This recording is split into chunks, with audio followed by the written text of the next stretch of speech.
ചർച്ചിൻ്റെ മുറ്റത്ത് ഇഫ്താർ സംഗമത്തിൻ്റെ ഒരുക്കങ്ങൾ കണ്ടവർ ആദ്യമൊന്ന് അമ്പരന്നു.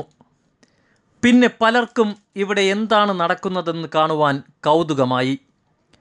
നോമ്പുതുറയ്ക്ക് സമയമാകുന്നതിന് മുമ്പ് സമീപത്തെ മുസ്ലിം പള്ളികളിലെയും ക്ഷേത്രത്തിലെയും ഭാരവാഹികളുമെത്തി. നോമ്പുതുറയ്ക്ക് വേണ്ടി ചർച്ചിലേക്കെത്തിയ ബാലരാമപുരം വലിയ പള്ളി ചീഫ് ഇമാം അബ്ദുൽ ലത്തീഫ് മൗലവിയെ ആലിംഗനം ചെയ്ത് ഇടവക വികാരി വിക്ടർ എവരിസ്റ്റസ് പള്ളിയിലേക്ക് സ്വീകരിച്ചപ്പോൾ അക്ഷരാർത്ഥത്തിൽ മാനവ സൗഹാർദ്ദം ഊട്ടിയുറപ്പിക്കുന്ന ഒരു വേദിയായി മാറി സെൻറ്റ് സെബസ്ത്യാനോസ് പള്ളിയങ്കണം. നോമ്പു തുറക്കുന്നതിനായി സമീപത്തെ പള്ളിയിൽ നിന്നും ബാങ്കൊലി ഉയർന്നതോടെ ഇടവക വികാരി ഇമാമിനും മറ്റുള്ളവർക്കും നോമ്പു തുറക്കുന്നതിനുള്ള വെള്ളവും പഴവർഗ്ഗങ്ങളും വിതരണം ചെയ്തു. കണ്ടുനിന്നവർ പറഞ്ഞ ഒരു വാക്കുണ്ടായിരുന്നു: ഈ കാലഘട്ടത്തിൽ നാടിന് ആവശ്യമായ മാതൃകാകർമ്മമാണ് ഈ കണ്ടതെന്ന്. ബാലരാമപുരം സെൻറ്റ് സെബസ്ത്യാനോസ് ഫെറോന തീർത്ഥാടന ദേവാലയത്തിൻ്റെ മുറ്റത്താണ് ഫാദർ വിക്ടർ എവരിസ്റ്റസും ഇടവക കമ്മിറ്റി ഭാരവാഹികളും കൂടി ചേർന്ന് ഇഫ്താർ സംഗമം നടത്തിയത്.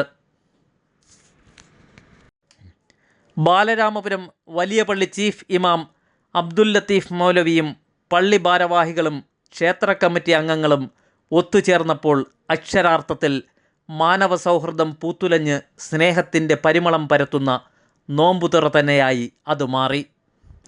ഈ ഇടവകയുടെ ചരിത്രത്തിൽ ആദ്യമായാണ് ഇത്തരത്തിലുള്ള ഒരു കൂട്ടായ്മ സംഘടിപ്പിക്കുന്നത്. ഇടവക വികാരി ഫാദർ വിക്ടർ എവരിസ്റ്റസ് വികാരിയായി ചുമതലയെടുത്തതിന് ശേഷമാണ് ഇത്തരം സാമൂഹിക സാംസ്കാരിക കൂട്ടായ്മകൾ നടത്താറുള്ളത്. ഈ സംഗമം നാടിന് തന്നെ സൗഹൃദത്തിൻ്റെ മാതൃകയായി. ബാലരാമപുരം വലിയ പള്ളി ചീഫ് ഇമാം അബ്ദുൽ ലത്തീഫ് മൗലവിയും പള്ളി ഭാരവാഹികളും ക്ഷേത്ര കമ്മിറ്റി അംഗങ്ങളും ഒത്തുചേർന്നപ്പോൾ അക്ഷരാർത്ഥത്തിൽ മാനവ സൗഹൃദം വിളിച്ചോതുന്ന നോമ്പുതുറ തന്നെയായിരുന്നു. ക്രിസ്തുവും ക്രിസ്ത്യാനികളും എപ്പോഴും മറ്റു മതങ്ങളെയൊക്കെ സ്നേഹിക്കാനും അവരെ പരിഗണിക്കാനുമാണ് പഠിപ്പിക്കുന്നത്. അപ്പോൾ അതിൻ്റെ ഭാഗമായിട്ടാണ് നമ്മൾ ഈ മുസ്ലിം സഹോദരങ്ങളുടെ പുണ്യമാസമായ റമദാൻ മാസമായ ഈ ദിവസം ഒരുമിച്ച് കൂടുവാനായിട്ട് ഞങ്ങൾ തീരുമാനിച്ചത്. അതിന് ഐക്യകണ്ഠമായിട്ട് തന്നെ ഇടവക ജനങ്ങളും പാരിഷ് കൗൺസിലും അതിനുള്ള എല്ലാ പിന്താങ്ങും നൽകുകയുണ്ടായി. അതാണ് ഇവിടെ വിജയിച്ച് കണ്ടത് ഇന്നേ ദിവസം. പിന്നെ ഈ ഇടവകയുടെ ചരിത്രത്തിൽ ആദ്യമായിട്ടാണ് ഇങ്ങനൊരു സംഭവം വരുന്നത്. കാരണം നമ്മുടെ ഈ ഇടവകയുടെ പ്രത്യേകതയാണ് ചുറ്റിലും മുസ്ലിം സഹോദരങ്ങളുടെ ഒരു കൂട്ടായ്മയാണ്. അപ്പോൾ അതുകൊണ്ട് തന്നെ നമ്മുടെ ഇടവകയുടെയും കൂടെ ഒരു ആവശ്യമാണ് ഇങ്ങനൊരു കൂട്ടായ്മ വയ്ക്കുക എന്നുള്ളത്. അപ്പോൾ അതിൻ്റെ ഭാഗമായിട്ട് എല്ലാവരുടെയും പങ്കാളിത്തം ഉണ്ടായിരുന്നു. നമ്മൾ ക്ഷണിച്ച എല്ലാവരും, അതിൽ കൂടുതൽ ആൾക്കാർ ക്ഷണിതാക്കളായിട്ട് വന്നിട്ടുണ്ടായിരുന്നു, അതിഥികളായിട്ട് എത്തിയിട്ടുണ്ടായിരുന്നു. അപ്പോൾ തീർച്ചയായിട്ടും ഈ ഇടവകയ്ക്കും ഒരു സന്തോഷമാണ്. ഇതിൻ്റെ വികാരി എന്ന രീതിയിൽ എനിക്ക് ഒത്തിരി സന്തോഷമാണ്. കാരണം ഇങ്ങനൊരു കൂട്ടായ്മയിൽ പങ്കെടുക്കാൻ സാധിച്ചതിലും അതിൽ ആതിഥ്യം വഹിക്കാൻ സാധിച്ചതിലും. തീർച്ചയായും ഇഫ്താർ സംഗമം സാഹോദര്യത്തിൻ്റെ സന്ദേശം തന്നെയാണ്. കാരണം അത് നമുക്ക് അനുഭവമായി തീർന്നു. ബാലരാമപുരം സെൻറ്റ് സെബസ്ത്യാനോസ് ഫെറോന തീർത്ഥാടന ദേവാലയത്തിൻ്റെ നടത്തിപ്പുകാർ വന്ന് ഇത്തരത്തിലൊരു പരിപാടിക്ക് വേണ്ടി ക്ഷണിച്ചപ്പോൾ അത് ഇത്രമാത്രം മനസ്സിൽ സ്വാധീനം ചെലുത്തുമെന്ന് തീർച്ചയായിട്ടും കരുതിയില്ല.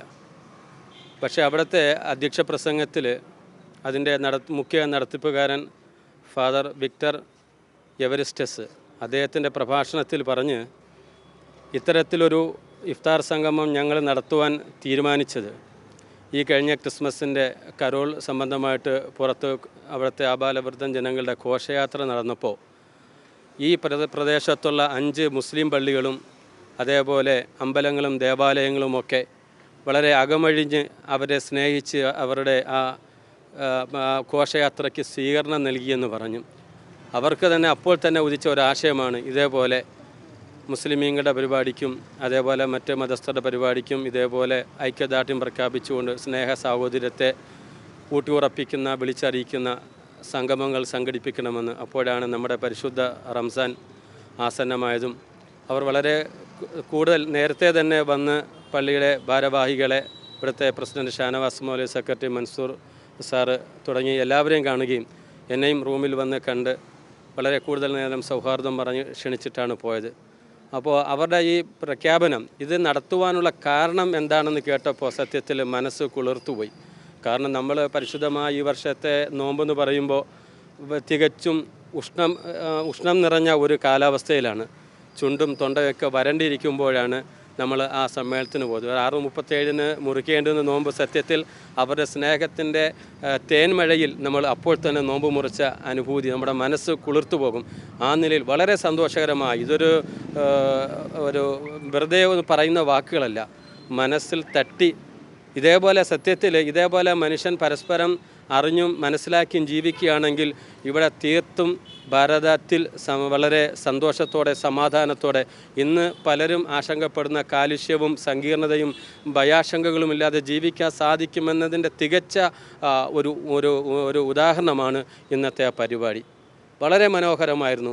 അവിടുന്ന് ഇറങ്ങി വരാൻ തോന്നാത്ത നിലയിൽ വരുന്ന വഴിക്ക് തന്നെ സ്ത്രീജനങ്ങൾ അവിടുത്തെ ആൾക്കാരൊക്കെ വന്ന് കാണുകയും വളരെ ഹൃദ്യമായി നമ്മളെ സന്തോഷം അറിയിക്കുകയും ചെയ്തു. വളരെ സന്തോഷം നൽകി. അവിടുന്ന് വിഭവസമൃദ്ധമായ നോമ്പ് തുറയും ഭക്ഷണമൊക്കെ കഴിക്കാൻ സാധിച്ചു.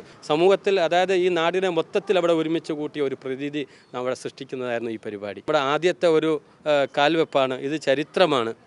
അതുകൊണ്ട് ഇതിനേക്കാൾ വിപുലമായ നിലയിൽ ഇതിലും കൂടുതൽ ആൾക്കാരെ അതേപോലെ നേതാക്കന്മാരെ സംഘടിപ്പിച്ചുകൊണ്ട് വിപുലമായിട്ട് ഇത്തരത്തിൽ പരിപാടി സംഘടിപ്പിക്കുമെന്ന് ആഗ്രഹിക്കുന്നെന്നും ഇതിലെന്തെങ്കിലും കുറവുകളോ ന്യൂനതയോ ഉണ്ടായിട്ടുണ്ടെങ്കിൽ ഇമാം ക്ഷമിക്കണം എന്ന് വരെ അച്ഛൻ പറഞ്ഞപ്പോൾ നമുക്ക് വല്ലാത്തൊരു അത്ഭുതമായിപ്പോയി. ഞാനിപ്പോൾ നമ്മുടെ ഈ ബാലരാമപുരം വലിയ പള്ളിയിൽ വന്നിട്ട് 4 വർഷം കഴിഞ്ഞു. ഇവിടെ നടക്കുന്ന നബിദിനവുമായി ബന്ധപ്പെട്ട് വലിയ മതസൗഹാർദ്ദ സമ്മേളനം നടക്കാറുണ്ട്. അതേപോലെ നമ്മുടെ ഈ പള്ളിയുടെ വിപുലമായ ഉദ്ഘാടന കർമ്മം നടന്നു. അപ്പോഴും ആ ഇടവകയിലെ ഫാദർ ഇവിടെ പങ്കെടുത്തിരുന്നു. അവരെ നമ്മൾ കൂട്ടമായിട്ട് അവരെ പള്ളിയുടെ അകത്തളങ്ങളൊക്കെ കാണിക്കുകയും ഇവിടുത്തെ പ്രവർത്തനങ്ങളെയൊക്കെ മനസ്സിലാക്കി കൊടുത്തു ഇവിടുത്തെ കമ്മിറ്റി ഭാരവാഹികൾ. അതേപോലെ അപ്പോൾ ഇത് സത്യത്തിൽ ഞാൻ മനസ്സിലാക്കുന്നത് ഇവിടുത്തെ ഏറ്റവും പുരാതനമായ പള്ളിയാണ് ഈ പള്ളി. ഇതോളം പുരാതനമായ പ്രസക്തിയുള്ളതായ ക്രിസ്തീയ ദേവാലയമാണ് നമ്മുടെ സെൻറ്റ് സെബാസ്ത്യാനോസ് ദേവാലയം. അപ്പോൾ ഇതേപോലെ എല്ലാവരും എല്ലാ മതസ്ഥരുമായിട്ട് ഇത്തരത്തിൽ നമ്മൾ കൊടുത്തും കൊണ്ടും അതേപോലെ അറിഞ്ഞും മനസ്സിലാക്കിയും വിട്ടുവീഴ്ചയോടെ ജീവിക്കുകയാണെങ്കിൽ ഇത് സത്യത്തിൽ സ്വർഗമാകും, റിയലി സ്വർഗമാകും. അങ്ങനെ ആകട്ടെ എന്ന് ആശംസിക്കുകയാണ്. വളരെ സന്തോഷം. ചിലർ വരുമ്പോൾ ചരിത്രം വഴിമാറുമെന്ന് പറഞ്ഞതുപോലെ ഇവിടെ ഈ ഇടവകയിൽ വികാരിയായി വിക്ടർ അച്ഛൻ ചുമതലയേറ്റതിന് ശേഷമാണ് സാമൂഹ്യ പ്രതിബദ്ധതയുള്ള ഒരുപാട് കാര്യങ്ങൾ അദ്ദേഹം നടത്തിക്കൊണ്ടുവരികയും അതിൻ്റെ ഏറ്റവും അവസാനത്താണ് ഈ ഇഫ്താർ സൗഹൃദ സംഗമം എന്ന് പറയുന്നത്. നമ്മുടെ സമീപത്തുള്ള എല്ലാ മുസ്ലിം ജമാഅത്ത് ഭാരവാഹികളെയും ഉസ്താദുമാരെയും ക്ഷണിച്ചുകൊണ്ട്, അതുപോലെ തന്നെ SNDP, NSS, വിവിധ രാഷ്ട്രീയ പാർട്ടിയുടെ നേതാക്കന്മാർ അവരെല്ലാം വിളിച്ചു കൂട്ടിക്കൊണ്ട് നമ്മളെല്ലാവരും ഒരു കുടുംബത്തിലെ സഹോദരങ്ങളാണെന്നുള്ളൊരു മഹത് സന്ദേശമാണ് ഇടവ ഇന്ന് ഈ സമൂഹത്തിൽ നൽകിയിരിക്കുന്നത്. ബാലരാമപുരത്ത് പ്രത്യേകിച്ച് നമ്മുടെ ഇടവകയിൽ ഇങ്ങനെ ഒരു സംരംഭം ആദ്യമായിട്ടാണ് ചെയ്യുന്നത്. അത് ഒരു തുടക്കമാണ്. അത് എല്ലാ മതസൗഹാർദ്ദം ഊട്ടിയുറപ്പിക്കുന്ന ഒരു നല്ലൊരു കാര്യമായിട്ടാണ് ഇതിന്ന് മനസ്സിലാകുന്നത്. ഇത് വരും വർഷങ്ങളിലും നല്ല രീതിയിൽ മുന്നോട്ട് പോകാനായിട്ട് മാക്സിമം ശ്രമിക്കും. ഈ ഇടവകയുടെ ചരിത്രത്തിൽ ആദ്യമായാണ് ഇത്തരത്തിലുള്ള ഒരു കൂട്ടായ്മ സംഘടിപ്പിക്കുന്നത്. ഇടവക വികാരി ഫാദർ വിക്ടർ എവരിസ്റ്റസ് വികാരിയായി ചുമതലയേറ്റെടുത്തതിന് ശേഷമാണ് ഇത്തരം സാമൂഹിക സാംസ്കാരിക കൂട്ടായ്മകൾ നടത്താറുള്ളത്. ഒരുപക്ഷെ ബാലരാമപുരത്തിൻ്റെ ചരിത്രത്തിൽ വലിയൊരു ജനകീയ പിന്തുണ ലഭിച്ച ഒരു പരിപാടിയാണ് പള്ളിയുടെ മുറ്റത്ത് സംഘടിപ്പിച്ച ഇഫ്താർ സംഗമം. 100 കണക്കിന് പേരാണ് ഈ സൗഹൃദ കൂട്ടായ്മയ്ക്ക് പ്രശംസയറിയിച്ചത്. ഇത്തരം കൂട്ടായ്മകൾ നാടിൻ്റെ നാനാഭാഗത്തും ഉണ്ടാകണമെന്നാണ് വിവിധ പ്രദേശങ്ങളിലെ നാട്ടുകാർ പറയുന്നത്. ഒരു നാടിൻ്റെ സൗഹൃദം വിളിച്ചോതുന്ന തരത്തിലായിരുന്നു ചർച്ചിൻ്റെ മുറ്റത്ത് നടത്തിയ ഇഫ്താർ സംഗമം.